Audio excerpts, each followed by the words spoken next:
Happy Wednesday, Seattle hockey fans. Erica Lindsay Ayala here, your host of the only daily Seattle Kraken podcast, Locked on Kraken.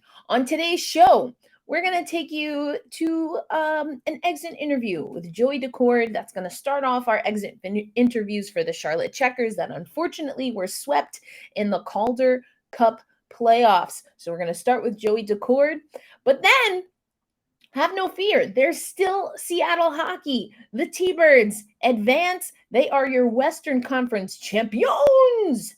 So we'll talk about that. And then we'll close the show with the Stanley Cup playoffs. Speaking of Western Conference, we had quite a game one between the Edmonton Oilers and the Colorado Avalanche. That and more on this episode of Locked on Kraken.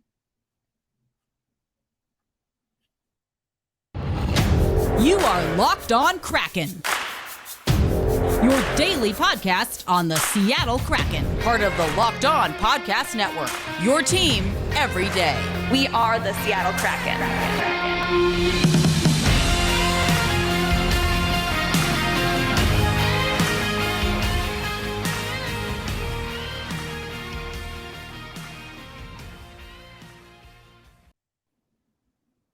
Hey, what do you say? Welcome to another episode of Locked on Kraken. I am your host, Erica Lindsay Ayala. As I mentioned in our open, we have a lot of really great things to talk about today. But here at Locked on Kraken, we like to start with the hits. So I'm going to get into more detail about this game a little bit later. But bam, baby, look at that. 3-2 over the Kamloops Blazers after pushing a Game 7. The Seattle Thunderbirds get it done to advance to the WHL final. All right, like I said, we're going to talk about that a little bit more, but I just wanted to put it out there. You know, we start with the hits, start with the obvious first, but we actually are going to go over to some of our guys. We've been talking a lot about playoffs and the Seattle Thunderbirds. We don't know necessarily if any of those players are going to come over to the Seattle Kraken, but we absolutely know that players that played with the Charlotte Checkers will eventually either be with the Coachella Valley Firebirds or with the Seattle Kraken. So we're going to take you over to today's interview is going to be Joey Daccord, and these are the exit interviews. Now, we did this for the Seattle Kraken guys, the roster for the Seattle Kraken. They didn't have everyone out there, but I want to let you know that if you head over to the YouTube channel, Locked on Kraken on YouTube, you can find the full video. These are provided by the Charlotte Checkers. Sometimes, even with the Seattle Kraken videos, you don't hear the question. So in the episode, I will edit so you'll just hear Joey. But if you want to watch the full exit interviews, we have a whole playlist. You can also check the show notes on this show. But without further ado, let's go to Joey Daccord on the bittersweet season with the Charlotte Checkers.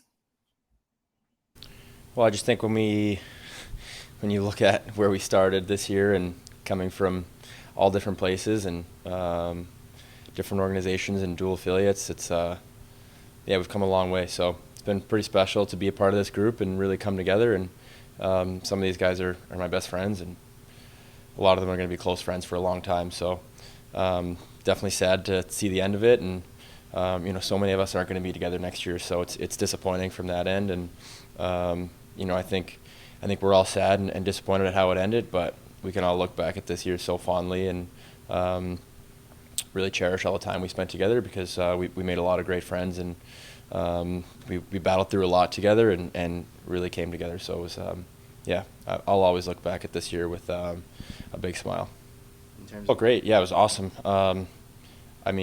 To play as much as I did and have the belief from the coaching staff and the team that they wanted me out there was awesome. I played a ton of games this year, and that's really what I wanted out of the season, was just to get a lot of minutes and play a lot of games. And for them to have that belief in me and roll me out there night after night was awesome. And I feel like between myself and the D and the forwards, we all developed such chemistry in all facets of everyone's game, and really came together as a group, and it showed, and especially in the second half of the year when we really took off. I think anytime you're in the American League, the ultimate goal is to get called up, right? it's weird because there's two simultaneous goals. It's you want to get called up, you want to try to make it to the NHL, and you're trying to win here. So it can be an interesting dynamic, for sure. But you just try to manage it as best you can. And when you're here, you're focusing only on here. That's all you can control is doing your best here. And I feel like we have so many guys that did a great job with that this year. Our older guys, our leaders, they were awesome. They really showed all the young guys the way, and we couldn't have had a better leadership group. And the young guys took it to heart. They saw what the leaders were preaching, the older guys were preaching, and they followed. And I think that really showed. Just continued improvement. I think everybody's happy with how much I played, and I'm really happy with how our season went here, and my season, and I think just keep getting better, keep developing, all facets of my game, and just being super prepared for training camp next year. Well, first off, I mean, the fans here, I felt like are hands down, if not the best in the league, right there. It's been the most fun I've had playing for a fan base, at the AHL level, and they've been so supportive of us and me, and I feel like I made a genuine connection with the fans here this year. So I just want to thank them for, the unwavering support, wins or losses, ups and downs. They were always there. They were all supportive, and anytime I got the opportunity to go out there and be a star of the game and go interact with them and see them was awesome. And they made me feel so loved and appreciated, and that was super special. So although I won't be back next year, Charlotte will always hold a special place in my heart for sure. So there you hear it from Joey Daccord talking about how it's going to be difficult. These guys know that this team will not be the same. We've kind of been talking about it in the last few episodes. What is the AHL team, the Coachella Valley Firebirds, even going to look like? What's the Seattle Kraken organization going to do to build up that roster? How many of these guys are going to go over? I mean, we know Max McCormick is going over for sure. We have to see what happens with everybody else. But there's going to be some of those players that Joey's going to have to, they came into this season knowing that it was a team that had to be put together quickly and that would be dismantled quickly after this season. So I thought it was really interesting to hear Joey talk about that. But you also heard him talk about really wanting to get after it. He wanted to play games, and games did he play. Let's take a look at his stats right here. Look at the regular season, stats that we have here in the 21-22 regular season. That's really, let me highlight it here. So we're talking here, the 21-22 regular season, 34 games played, goals against average at 73. You see his minutes up exponentially from his last season with the Belleville Senators, and his highest to date. So he got good time.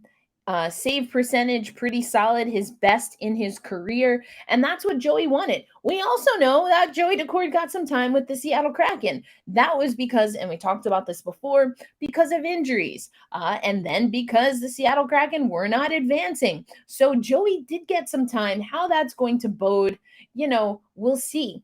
I think it was a tough season, but I liked what Joey said. He talked about, yeah, sure, you can look at how it ended and be disappointed.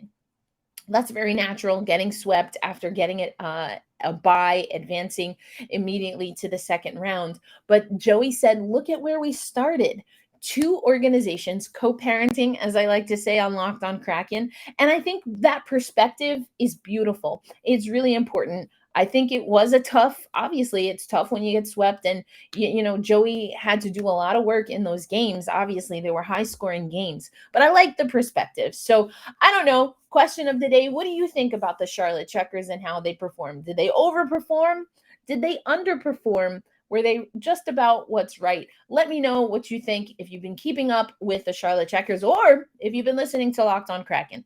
How do you think the Charlotte Checkers did? Overperform, underperform, or just about right? All right, folks. As I told you, we're going to get back to the Seattle Thunderbirds because, hey, We are the Seattle Kraken podcast, so we had to talk about some Seattle Kraken guys and prospects, but we also want to talk about Seattle hockey. You know I'm going to do that. I'm going to talk about Seattle hockey. I'm going to talk about Seattle sports. We're going to do all of the things. So that's what's coming up next. We're going to talk about the T-Birds and what the schedule is looking like, how you can watch the games, who they're playing. We alluded to it. Eastern Conference is the Edmonton team. So, and then speaking of Edmonton, we're going to take you over to Locked On Oilers and Locked On Avalanche so you can get a taste of how they're reacting after that wild, 13-goal game? Game 1 of the Western Conference Finals. That's coming up on Locked On Kraken. Right now, got to tell you about my favorite family-owned business. You know it. You love it. It's rockauto.com. Now, this is absolutely phenomenal. This is an organization, a company that has been doing business online for 20 plus years. So way before what we now know as the pandemic. But when you use rockauto.com to find your auto parts, you're saving time and you're saving money. Why would you want to spend 30%, 50%, even 100% more on auto parts that you can find in the rockauto.com catalog? I'll tell you why. You wouldn't. You absolutely wouldn't. An example we have here is a Honda Odyssey fuel pump. You can find it at a brick and mortar chain store for about $353. You can find it on rockauto.com for $216.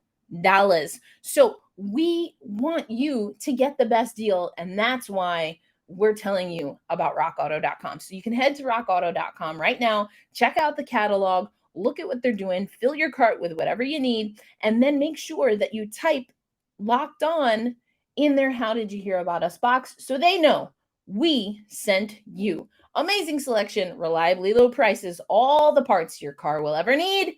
It's rockauto.com. All right, folks. Welcome again to another episode of Locked On Kraken. Thank you for making us your first listen of the day. Even though the Kraken are not playing, even though the Checkers are not playing, we just heard Joey Daccord talk a little bit about that. We still have Seattle hockey, but and we're going to get to that. But after you listen to us, we want to tell you about something that we're doing throughout the network. And that is we've put together a survey. We want to learn more about listeners like you. I want to make sure, I know some of you are watching on YouTube, which we love. Check out Locked On Kraken on YouTube. But we have over 70% of our audience that listens on audio. And this is an opportunity for you to tell us what you like and what you don't like about the Locked On Podcast Network. So you can go to lockedonpodcast.com/survey to get started giving us your feedback. It won't take long. And everyone that completes the survey can qualify for a chance to win one of 10, count them 10, that's Maddie Benier's number, 10 Ticketmaster gift cards for $100 a piece. So you can take your audience survey, go to lockedonpodcast.com/survey. And as always, thank you for listening and thank you for your help with this. Also, we'll have the link on YouTube and in the show notes. So you can just click right from the show notes. All right, back to the business. So we're going to talk about these Seattle Thunderbirds.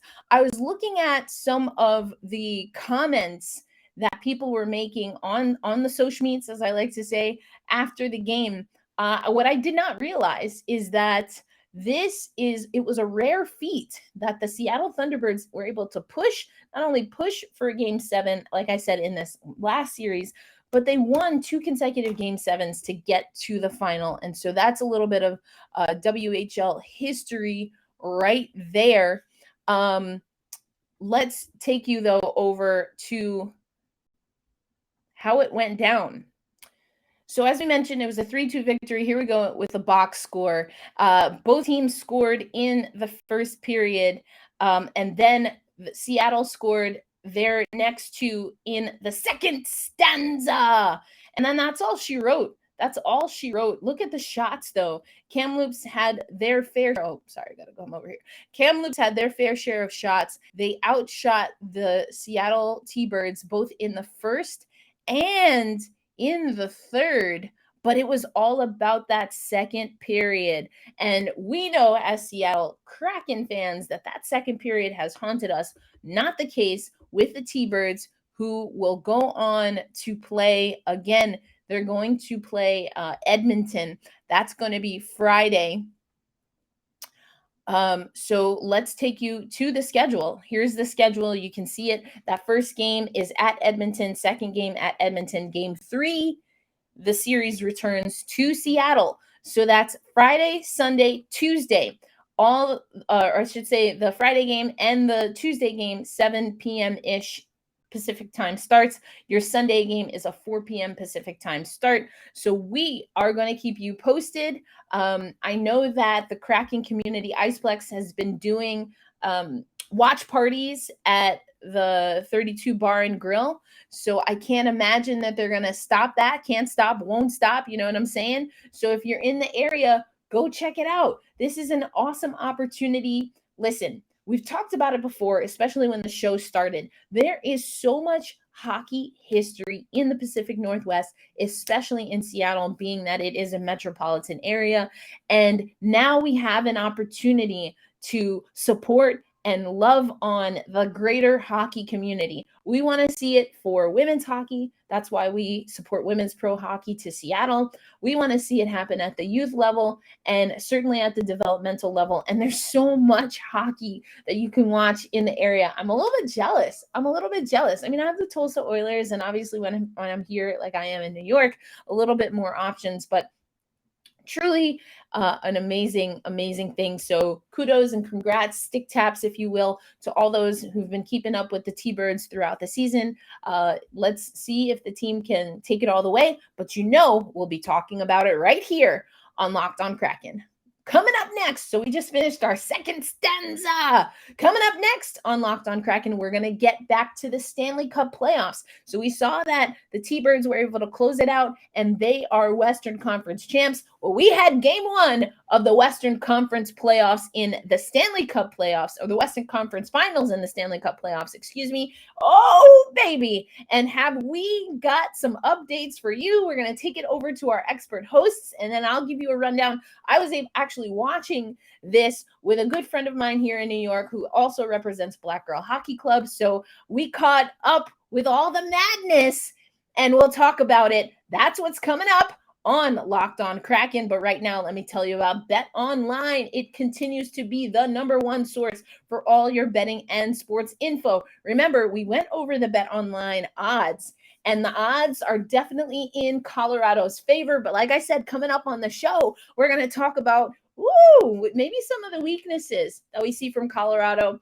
You'll find all the latest odds, news, and sports developments over at Bet Online, which of course is your continued source for all your sports wagering information, live betting, playoffs, esports, and more. So head to the website today, use your mobile device, learn more about the trends in action. Bet Online is where the game starts. All right.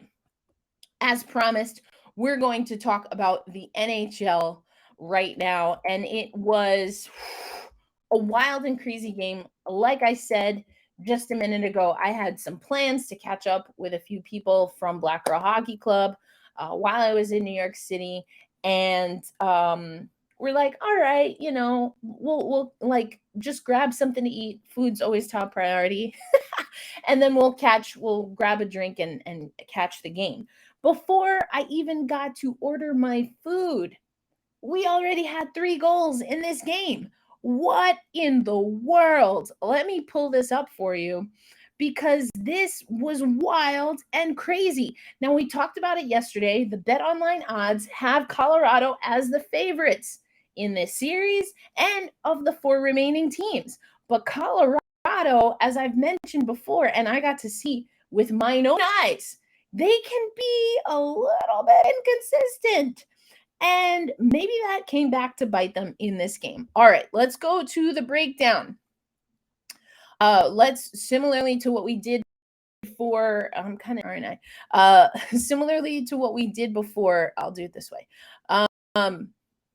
We see, if you come just above my head, you'll see the breakdown period by period. So The Avalanche scored 3 goals in the first period, but the Oilers scored 2.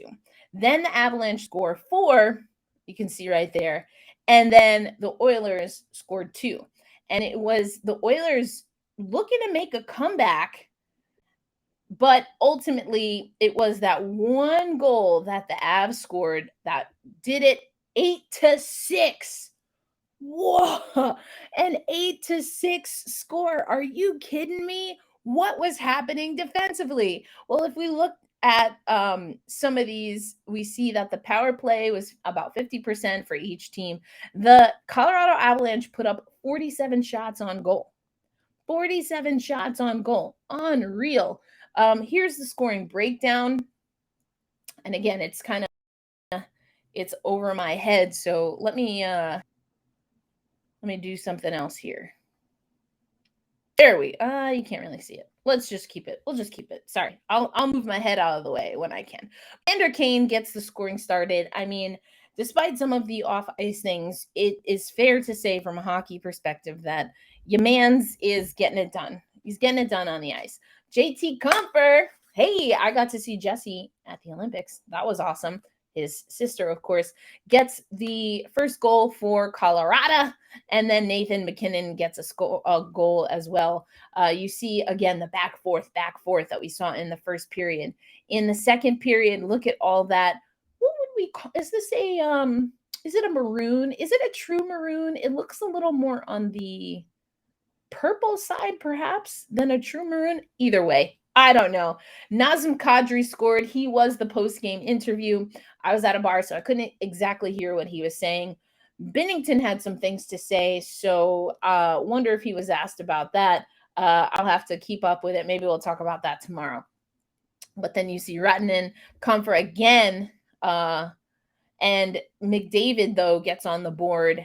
Last goal of the second stanza. And look at Kane, gets another point here. Then, it's the Landeskog goal, unassisted, empty netter. When watching this game, though, what I saw was just lots of breakaways. These guys, it looked like they felt that they had absolute open ice. So what does that tell me? That tells me entries, exits, sloppy, defense, certainly sloppy. But let's not take my word for it. Let's hear what our local hosts had to say. Respectfully, we start with the losers and we let the winners have the last word. Here's what Locked On Oilers had to say about the wild and crazy Game 1 of the Western Conference Final. Are you not entertained as the Colorado Avalanche and the Edmonton Oilers have the highest scoring Game 1 of Western Conference Finals history as the Colorado Avalanche take Game 1 8-6? Wow, and it wasn't without a little bit of controversy as well, as Cale Makar did bring in the puck, depending on whether or not you accept the call or agree with the call of onside. It was offside. Cale Makar does score that late goal in the first. That'll be what a lot of people will be talking about. However, Connor McDavid also got on the score sheet 3 times with a goal and 2 assists. He now has a total of 29 points for the playoffs. That is insane. 13 games played, 29 points. Plus, Leon Draisaitl also with 28 points in just as many games. That is absolute insanity. Also in Game 1, all 4 goaltenders got in on this game, and for different reasons as well. Mike Smith gets pulled after making 19 saves on 25 shots. Not an awful game, as you can't really blame a lot of the goals by the Colorado Avalanche on Mike Smith, but the Oilers needed a bit of a wake-up call there, and Smith gets the pull for Mikko Koskinen, and Darcy Kemper gets pulled in the second period with an apparent upper body injury as Pavel Francouz comes in relief and steals the game for the Avalanche. Zach Hyman also scoring in his 6th straight goal for the Edmonton Oilers, in 6th straight game, for the Edmonton Oilers as well. Ryan McLeod with his second goal of the playoffs, as we mentioned, with the Colorado Avalanche group, a guy the Oilers need to get going as well. Mikko Koskinen also finishing game one with 20 saves on 21 shots. Colorado takes game one 8-6. Game two goes Thursday at 6 o'clock. Well, there you have it. Offside, goalie changes. I mean, let's take a look at this. You can see the breakdown here, right here, of what we're talking about. Almost an even split, at least for the Edmonton Oilers. And then if I scroll down for you, you see, again, more or less an even split for the goaltending. So injuries versus just not a focused performance. I think both teams had to struggle through that. And that's why, as we just heard, you get a history 14 goal game one in the Western Conference Finals. We heard that the next game's coming up, but as promised, let's head over to the winners. Winner chicken dinner. I did not have chicken for dinner. I had a fantastic pasta, by the way. Anyway, let's take you to the winners of this game. We'll head over to Locked On Avalanche.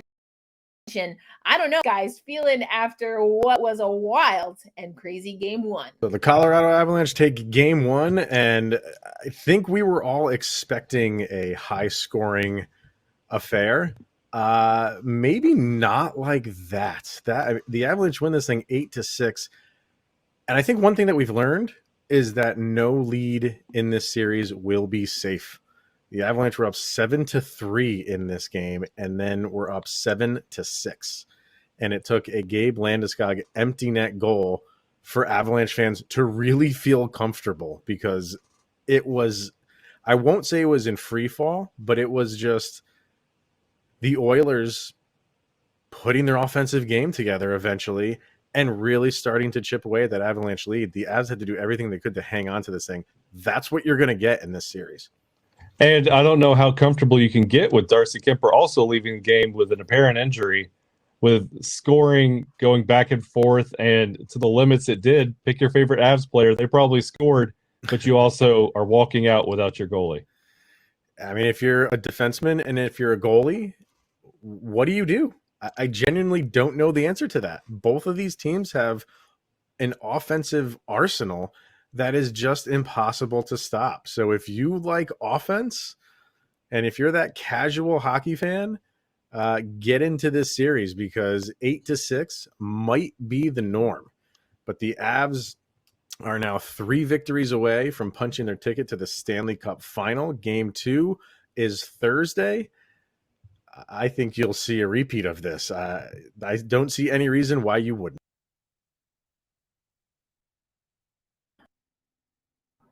Wow, a repeat of this? We're going to see more of this? I love that, though.